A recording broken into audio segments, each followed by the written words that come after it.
Here. Our scripture comes from Zechariah 12:10 through 13, and 1, and verses 7 through 9. And I will pour out on the house of David and the inhabitants of Jerusalem a spirit of grace and pleas for mercy, so that when they look on me, on him whom they have pierced, they shall mourn for him, as one mourns for an only child, and weep bitterly over him, as one weeps over a firstborn. On that day, the mourning in Jerusalem will be as great as the mourning for Hadad Rimmon in the plain of Megiddo. The land shall mourn, each family by itself, the family of the house of David by itself, and their wives by themselves. The family of the house of Nathan by itself, and their wives by themselves. The family of the house of Levi by itself, and their wives by themselves. The family of the Shimeites by itself, and their wives by themselves. And all the families that are left, each by itself, and their wives by themselves. On that day there shall be a fountain opened for the house of David and the inhabitants of Jerusalem, to cleanse them from sin and uncleanness. Awake, O sword, against my shepherd, against the man who stands next to me, declares the Lord of hosts. Strike the shepherd, and the sheep will be scattered. I will turn my hand against the little ones. In the whole land, declares the Lord, 2/3 shall be cut off and perish, and 1/3 shall be left alive. And I will put this third into the fire, and refine them as one refines silver, and test them as gold is tested. They will call upon my name, and I will answer them. I will say, they are my people, and they will say, the Lord is my God. This is the word of the Lord.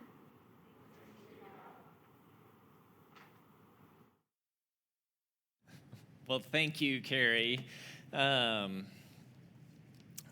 need to see this. I got a nice little note here from Matt Loves to Draw. It's not signed, but it says, "Hi, Ben," to greet me to the pulpit. So you all didn't get that on your seat, I bet. Well, welcome. If I haven't had a chance to meet you yet, my name's Ben. I'm the associate pastor here, and we're thrilled to have you worship with us. If you have been with us over the last couple of weeks, you know we have been doing something a little bit strange. We've been looking at this kind of obscure book from the Old Testament and trying to understand, trying to wrap our brains around the lives of these people who lived in the 6th century BC, people whose families have been yanked, taken as prisoners of war from their homeland, and who have been sent back into this war-torn homeland of their ancestors. A place that they have always been told is supposed to be a place of blessing, supposed to be a place of security, a place for them to grow and to prosper.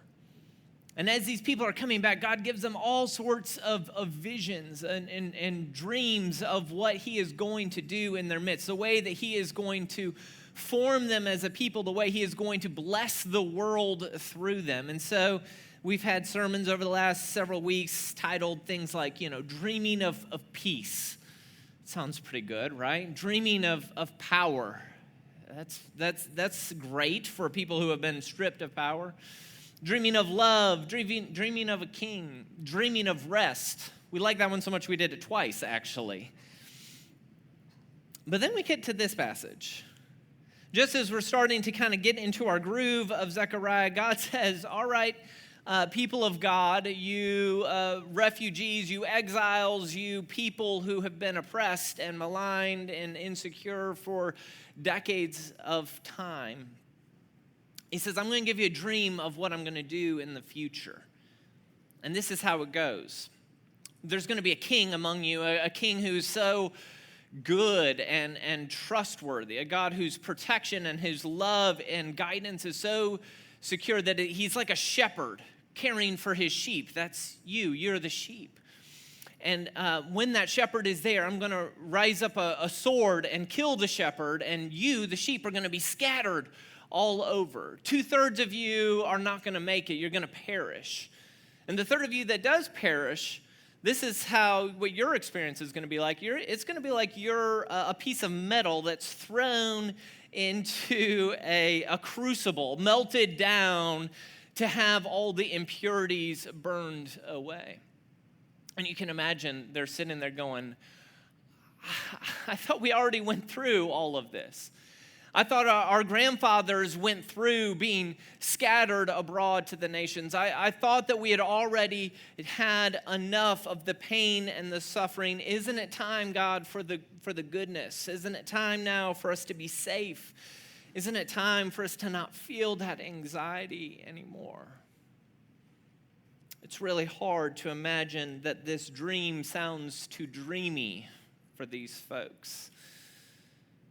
And they may be wondering where and what God is trying to do in it. How can what God be saying be good? So that's our question for us, though, as well this morning. How is it that this vision of this massive disruption, this vision of scattering and this vision of suffering be for the good of the people of Israel who lived in the 8th or 6th century BC and be good for the people who live in America in the 22nd century AD? We're going to do it by taking two looks. First, I want to take a little deeper dive. What is this dream? What is it that their experience is like? What does Zechariah paint that for us? And once we see that and we can see the challenge that embraces, we're going to look at two different ways that we can respond, two different ways that we can see, or at least that we could be tempted to respond to the vision that God has given to us. Spoiler alert, I like one of those visions, one of those responses better than the other. So we'll get there here in a few minutes. But first, what is this dream? What is this dream that they are seeing? What is the vision that God has set before them?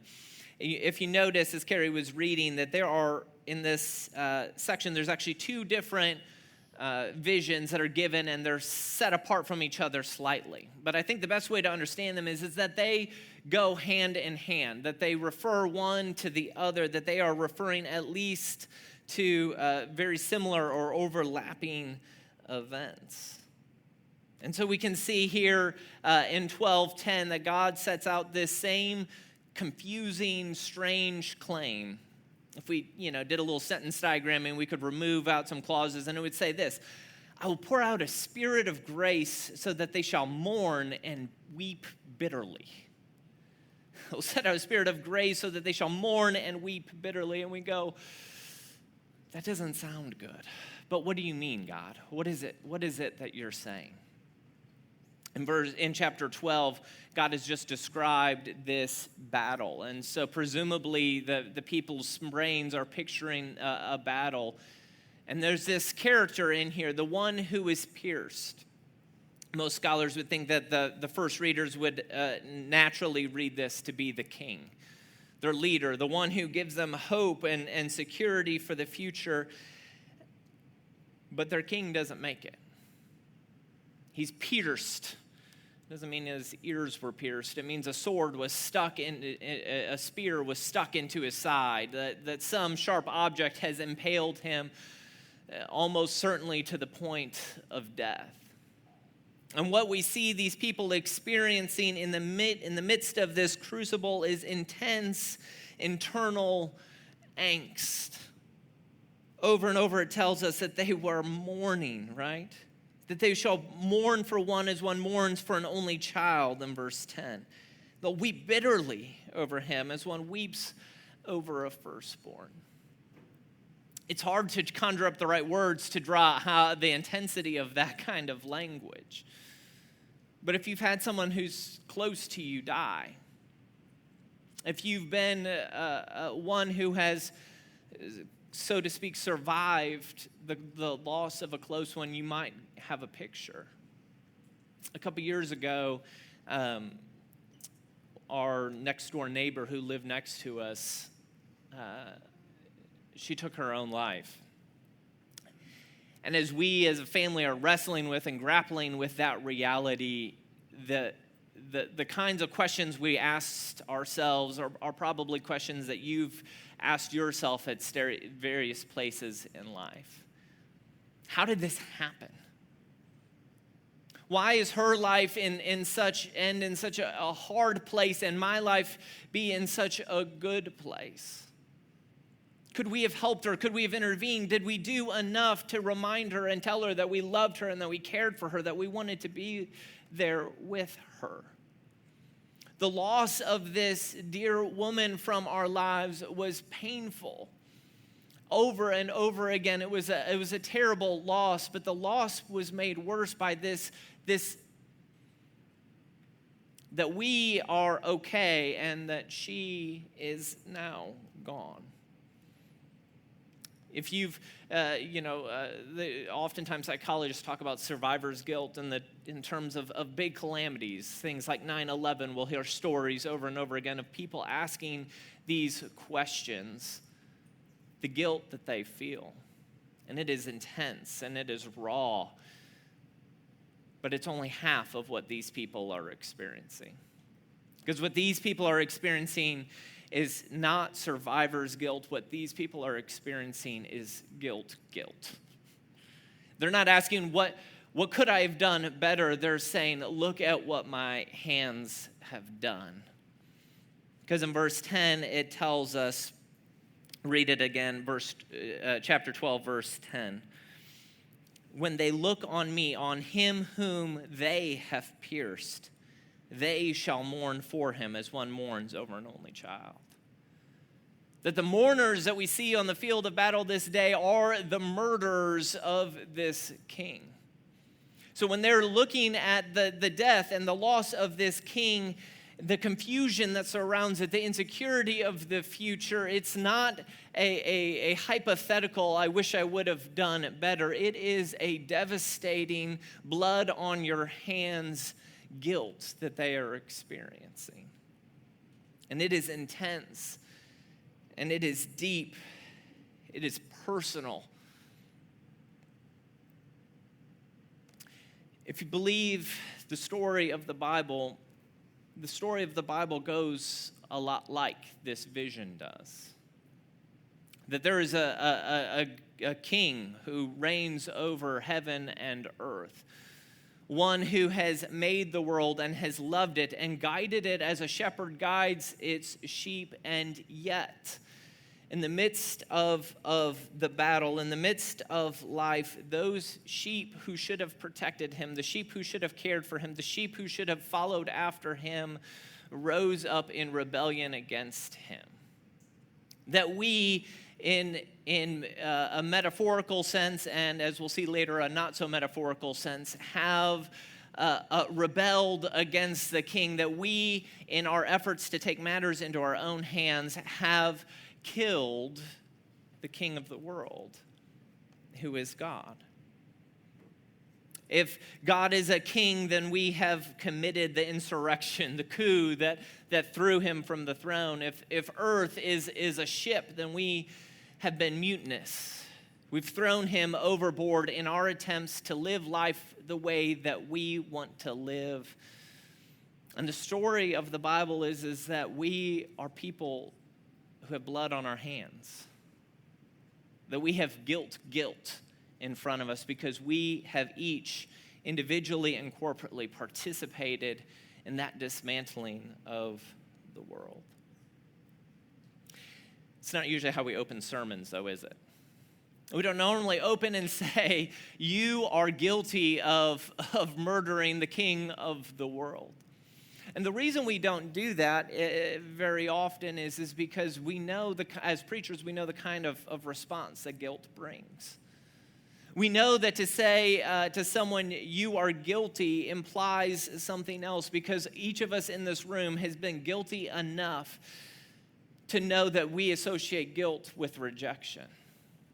That if I am guilty, if I have done wrong, then we have lived in enough relationships with friendships, with your parents, with whoever else there is, that you know that if you have harmed someone, if you have screwed up, that the chances are very, very, very high that they will reject you, that they'll turn a cold shoulder, that they'll keep you at arm's length at the very least.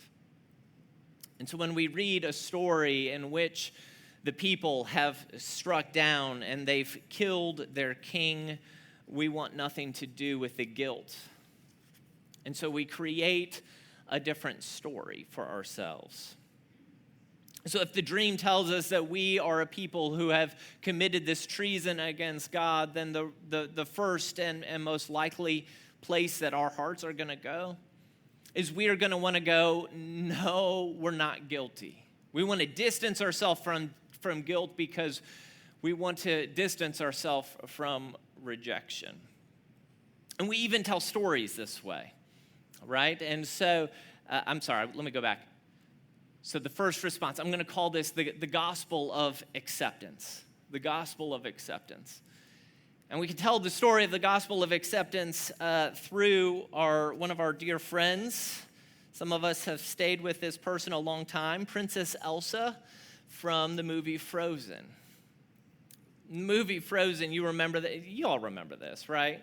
This is, some of you with children in the right age range definitely know this. You've been trying to forget the song Let It Go. You've been trying to get it out of your brain for years. And still it sneaks back in, right? You can hear Elsa's voice as she sings, no right, no wrong, no rules for me, right? Let it go. But have you thought about like the terrible things that Elsa does in this movie? Like Elsa is a horrible person in this movie. Now, some of you are already, you're ready, you get your replies back. You're upset that I'm bashing Elsa. But the story of Elsa is she is this princess, right? And she has these magical powers where she can, I don't know the right way to describe this, create icy blasts. She can create snow. She can freeze things. If you've seen the movie, you know what I'm talking about, right? And the movie opens when she unintentionally, but also actually almost kills her baby sister, right? And her fear of rejection over that causes her to push even farther away from that sister. And we see years and years and years where she has isolated her sister. And even after her parents have perished and her sister Anna is weeping and is lonely and is afraid, and we see Elsa close the door between them. The isolation is real. And then the day comes when Elsa is to be coronated and through a series of events ends up putting the whole kingdom under this curse of snow and frozen ice. And the people are suffering and alone, and her sister goes to her, and she sicks like a big giant snow monster upon her sister. And in her confusion, in her hurt, in her rage, she ends up putting an icy blast right through her sister's heart. An icy blast that would prove fatal. She killed her sister. And yet, when the story is wrapped up, when the end of the story comes, what Elsa has done, intentionally or unintentionally, Elsa is able to just hear this kind of vague idea of like, oh, true love can thaw a frozen heart. And all of a sudden, just like that, she goes, oh, love. And without apologizing to anybody, without trying to make anything right, without dealing with what she has done in the past, she immediately is able to turn the kingdom back into this oasis. And the sun comes out and the birds begin to sing. It's a gospel of acceptance.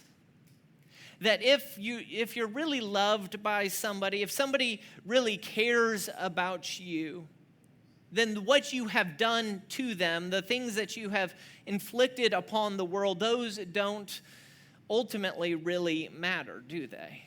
What matters is that somebody is able to look at even your faults and go, that's just part of their story. They're just going through a hard time. That's just their coping mechanism. And so we love this. We love this because we do not want to come face to face with guilt. Because to come face to face with guilt is to come face to face with our fear of rejection. And we'll do anything to believe the story that Elsa tells us, including coming to church and going, now all that stuff about sin, all that stuff about doing wrong things, can we just gloss over that? Maybe for some of us, it goes a lot deeper than that, though. You go, see, that's why I don't trust churches. That's why I don't trust Christians, is because you always come back to this refrain. You act like you're accepting of everybody, but then you tell people what they did wrong. And if you tell people what they did wrong, then you're rejecting them.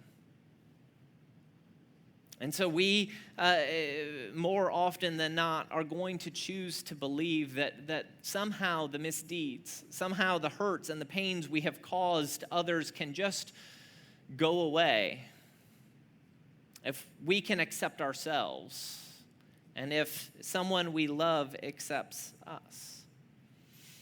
The problem when you impose that upon the story of Zechariah is that it just doesn't hold up to real life.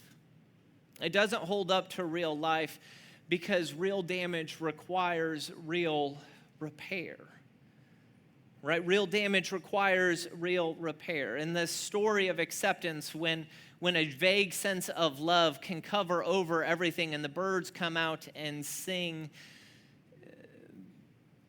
the piercing, the stabbing, the harm, it's not been dealt with, has it?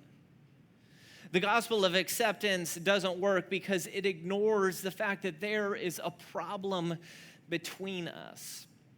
I read an article this week, and it was citing this study done by some Israeli psychologists, right? And they tried to, in a non-religious context, but they said they tried to create two groups of people, one who felt that they had harmed the other person and another group who felt that they had been harmed in relationship. And they did all these studies to understand what they were feeling, what they were thinking as they were going through. And they concluded that both sides have such a feeling of an acute psychological threat, right? That neither one of their anxieties can come down. Neither one of them can be restored to the way they were until that thing is dealt with between them. There's something between they and the other party that must be acknowledged. And so these secular psychologists say broken relationships can't move forward until atonement has been made by the perpetrator and absolution granted by the victim. If that's true in our relationships with one another, how much more true is that in our relationship with God? That if there is something that is between us, if our actions have participated in the harming of God's world, then something must transpire between us. Acceptance speaks in vague terms and essentially is asking us just to turn our head away from what we have done. But we can't ignore the problems like that. The other problem with acceptance is, of course, it has limits. As much as we talk in our world and our wider culture about accepting all people, right? And typically what we mean by that is that we look in non-judgment upon other people, that we don't want to call what they do or the decisions that they make wrong or to put a moral category upon it because, again, we feel like that's ostracizing them. But even in that system, even if you're most committed to this idea of acceptance, acceptance still has limits, right? Even in Frozen, Elsa, acceptance was able to be granted to Elsa. She was able to, all her misdeeds were able to be cloaked over with a beautiful sunlight and the birds singing. But Prince Hans, okay, what he did was a little too much. He needed to get punched in the face and knocked overboard, right? And in your life, it's the same story, right? That there is some line that ultimately only you can be the judge of, that people, when they've crossed that line, that's when they're simply toxic.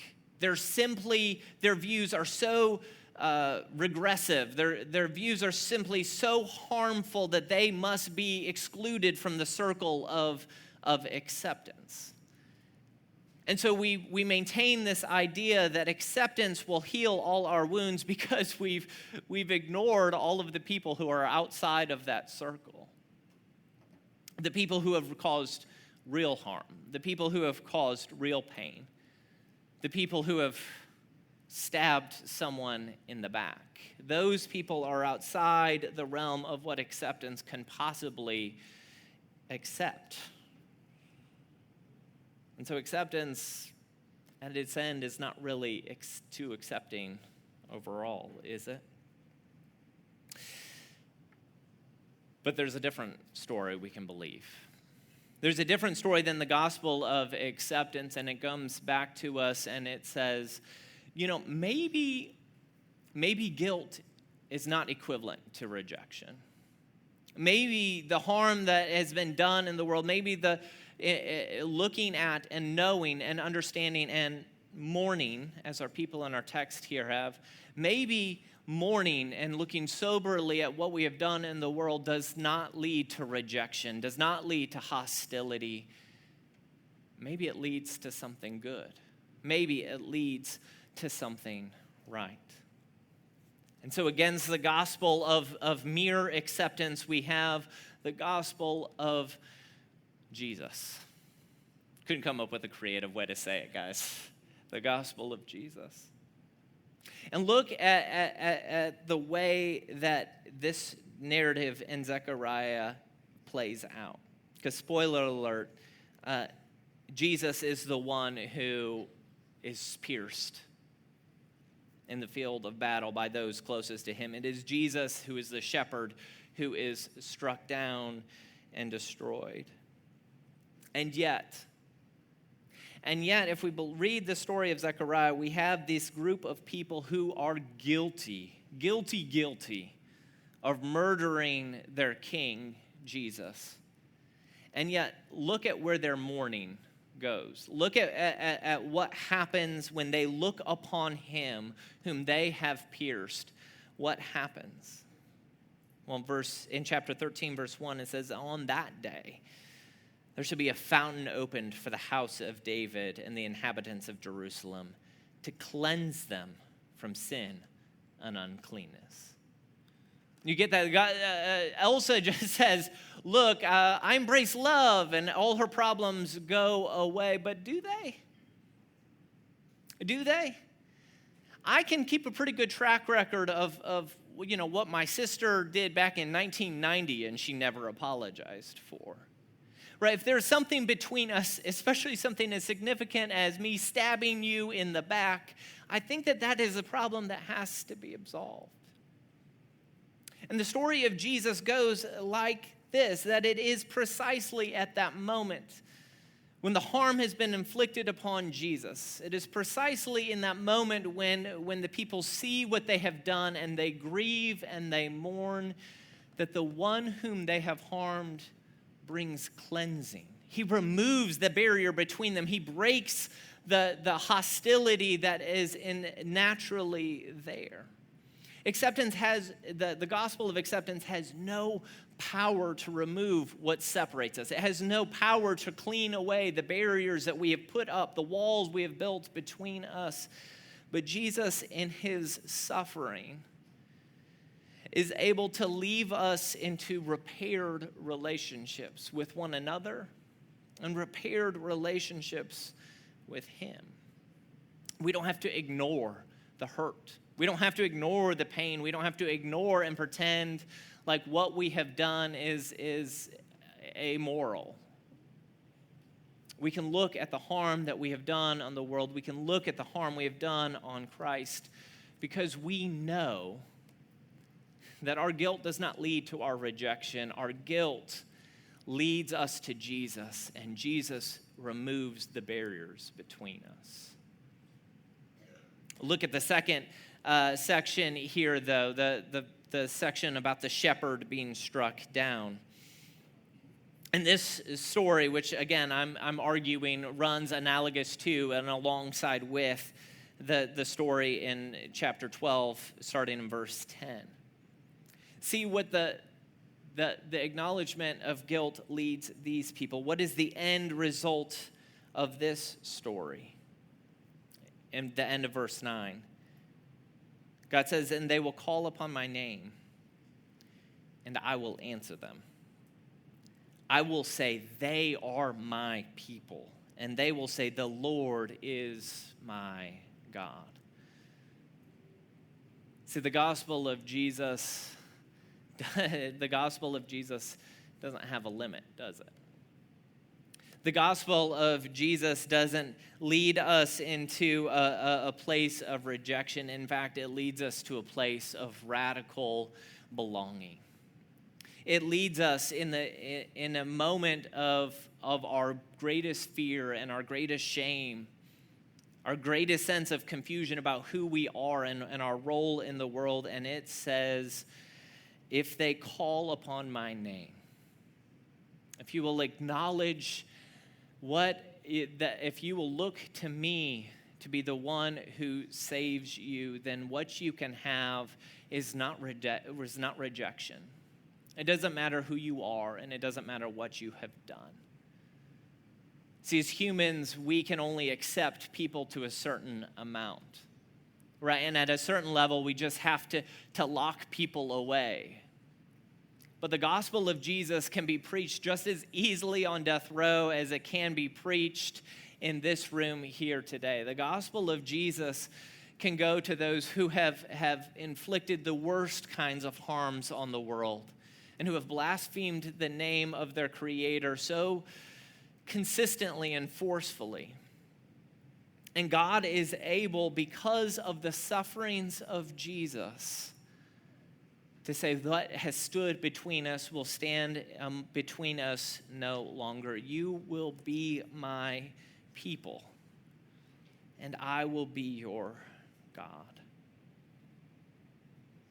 And so the question that comes to us then is this: whether that experience comes to you today, or whether the experience comes to you tomorrow, or in 5 years from now, or 20 years from now, or 50 years from now, where do you go with your guilt? Where do you go with your shame?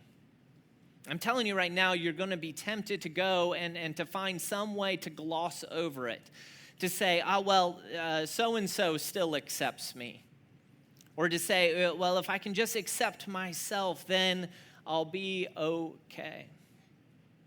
But remember that in the gospel of Jesus, your guilt does not lead to your rejection. Your guilt leads to your inclusion, a belonging in Jesus that can never be broken, an unconditional belonging, because it's not based upon you. It's based upon the one who suffered and died on your behalf. That's why Jesus, when he gathered with his disciples, knowing full well what was about to happen, knowing full well that he was about to be tortured and abused and be hung on a cross, and knowing full well that those people who gathered at the table with him were going to be guilty of abandonment and treason and stabbing him in the back, he said to them, remember that story that Zechariah told? The part about the shepherd who's struck down and the sheep are scattered. Remember how that ends. The sheep are brought back to the table. The sheep have a promise relationship with God that they cannot separate themselves from. If you're here this morning and guilt is in your veins, do not turn away from it, but turn to the one who was pierced. Turn to the one who was struck down so that ye could be with you. Because it's only in the gospel of Jesus, it is only in the sufferings of Christ that we can find our lives restored. Pray with me. Father, we come to you, the one who is pierced, the one who is broken, the one who knowingly gave himself for us. And we pray, Father, that you would give us the strength to look to you in the moments of our guilt, in the moments of our shame. God, that you would give us the vision that our restoration does not come by eliminating guilt from our dictionaries, but by adding a picture of Jesus that is so large that guilt can't even remain in the picture. Father, be with us as we go from this place today. In Jesus' name, amen.